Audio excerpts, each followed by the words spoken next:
खबर शामिल करते हैं जंग से। ब्यूरो चीफ मोहम्मद हुसैन की रिपोर्ट के मुताबिक ज़िलाई इंतज़ामिया ने गंदम के ज़ख़ीरा अंदोज़ों के गिर्द शिकंजा मज़ीद कस दिया।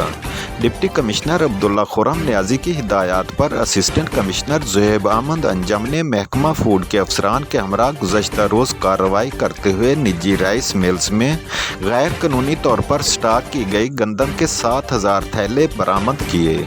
मज़ीद बरान डिस्ट्रिक्ट फूड कंट्रोलर ने कार्रवाई करते हुए 3,000 गंदम के थैले स्मगल किए जाने पर कब्जा में ली गई गंदम की मालियत 4 करोड़ 90 लाख से ज़ायद बनती है। असिस्टेंट कमिश्नर शोरकोट नियाज अहमद मुगल ने तहसील शोरकोट में कार्रवाई करते हुए 2 निजी फ्लोर मिल्स में ज़ख़ीरा की गई गंदम के 25,000 से ज़ायद थैले कब्जा में लिए। दूसरी कार्रवाई में असिस्टेंट कमिश्नर ने दूसरे अजला को स्मगल किए जाने वाले 750 गंदम के थैले कब्जा में लेकर ख़रीदारी मराकज़ पर पहुँचाए गए। अहकामात जारी किए। इस ज़िमन में ज़िलाई इंतज़ामिया और पुलिस की गंदम स्मगलिंग रोकने की मौसर हिकमत अमली पर अमल दरामद जारी है। ज़िला के तमाम खारजी रास्तों की सख्त नाकाबंदी की गई है। डिप्टी कमिश्नर का कहना है कि गंदम की खरीदारी अहदाफ हर सूरत पूरे करेंगे।